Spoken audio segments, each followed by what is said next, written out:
What is up, guys? I'm just here in my Turbo LS space working on LS engines.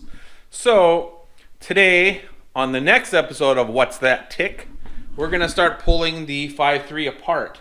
So the plan is to pull the oil pan and then the windage tray and kind of just start inspecting, looking for something, bent rod maybe, bad rod bearing? I don't know. Let's get to work.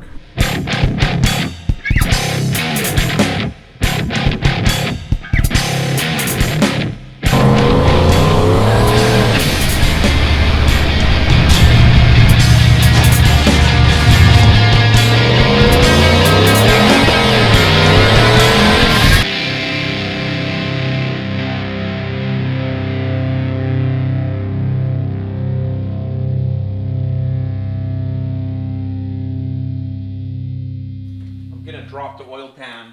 I'm going to keep the engine this way because I don't want oil to spill everywhere.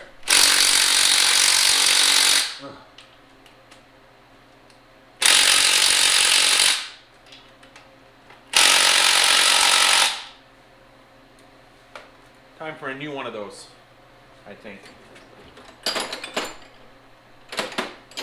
Because all that one does is not loosen and stink. It's like it doesn't have the torque to crack it loose, which is ridiculous. Well, they are pretty tight, but still.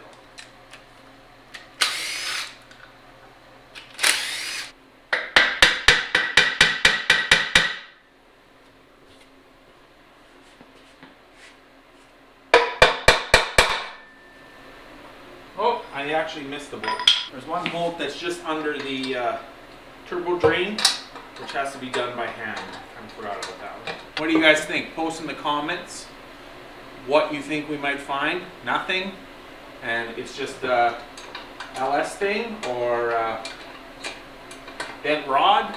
Post your predictions now.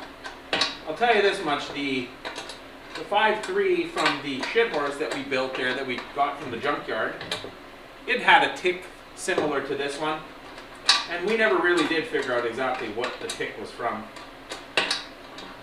You know, there was some thought that maybe it was the cam plate, but on this one I changed it and it didn't matter. So I also did read someone saying the back plate that goes with the main seal on the back, that it could be leaking and that could cause, but the thing is I don't really have low oil pressure. I want to kind of drop this straight down.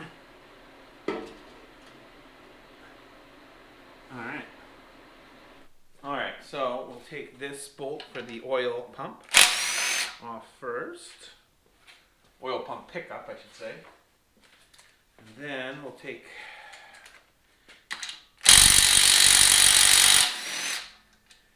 these bolts. Oil pump pickup off. There. We'll take this windage tray off. Now I can check.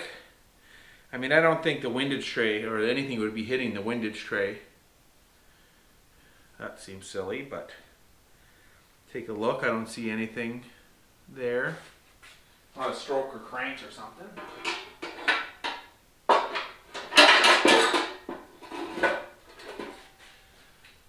Alright, so now we're looking inside the engine. Now, from the way I figure it, it's the passenger driver side of the engine that is making the noise.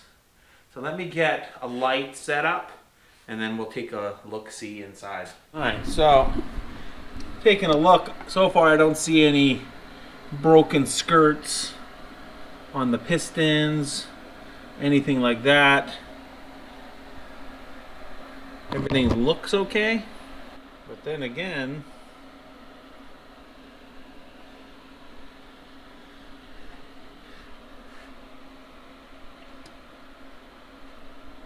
I think this connecting rod right here is bent. Could just be an optical illusion, but to me it looks bent. But that's weird because that would be number 8 on the passenger side, which is not the side that I think the noise is coming from, but I don't know. I'll turn the engine over again and then we can take a look at some of the other rods and stuff. I don't know if you'll be able to pick that up. Oh, you should be able to. You can see there where the piston was actually hitting the crank. So that rod is most definitely bent.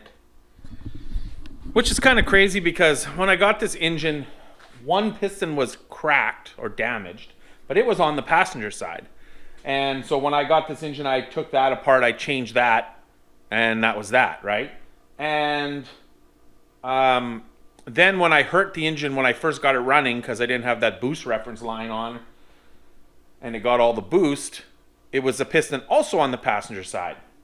So, and it wasn't number 7, I don't believe. It was number 5, I think. So it was nothing to do with those 2 back cylinders.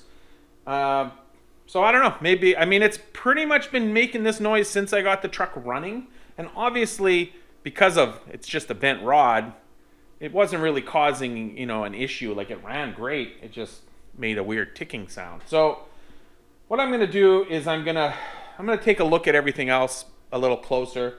But I think I'm going to pull the heads. I'll pull all the pistons and rods out, check them all, make sure nothing else is bent or damaged. That might give me an opportunity to actually gap the rings because I didn't do it before. I kind of checked a couple cylinders and they were pretty worn, so they were already like 26, 28. But maybe I'll check the rest to make sure they're good.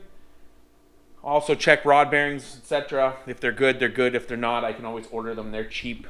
And then put it all back together and it will be good to go. So I'm really happy that I found something. Like I said, on the shit horse engine, we didn't really find anything. We didn't find a bent rod or a bent anything. So, and I mean, these are Gen 4 rods too, so that's pretty crazy. But luckily I have a whole bunch of spare ones, so I shouldn't have an issue getting myself a good rod to put in there. So I'm gonna do a little more inspecting, and then I guess we'll have to start tearing it apart.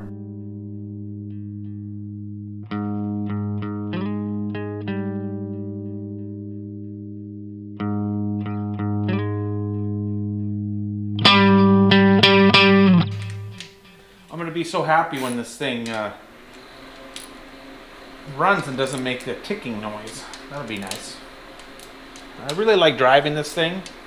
I have lots of fun driving it, but that ticking noise has really made it not fun.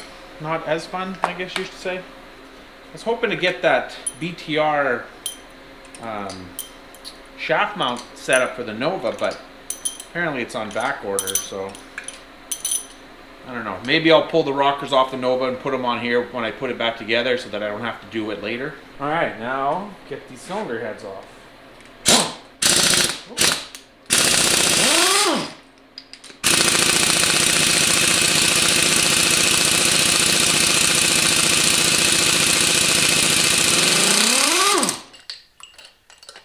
Little magnets come in handy. I couldn't find mine for the longest time. Went and bought a new one. Found the old one. Figures, right? Okay.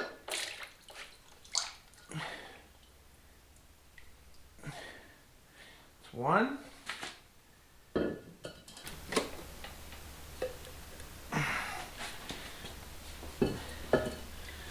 And there we go.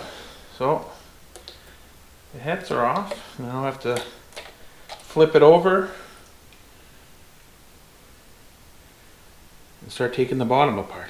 I ended up pulling out number 7 and number 8, and I got them up here on the bench. And well, you can definitely tell that this one's bent compared to this one. But the bearings look mint on both of them, and the pistons look good. Everything else looks pretty good except for this rod. I guess what I'm going to do is I'm going to pull all the rods out and then just inspect them all, make sure everything looks good. And then, like I said, I think I'll flip it over, pull the rings off, test them to make sure they're gap good. And if they're not, I can always open them up a little bit and get a new connecting rod out of the storage. And we'll be able to put this thing back together. All right, so I got all the pistons out. Everything looks really good. I got them all marked. Nothing else looks bent or anything. Everything looks good other than this poor guy. I'm gonna leave it here tonight and then tomorrow come out, start gapping those rings or checking them, get all the pistons back in, and then I'll get another rod, get that in, and get this engine back together. See you in the morning.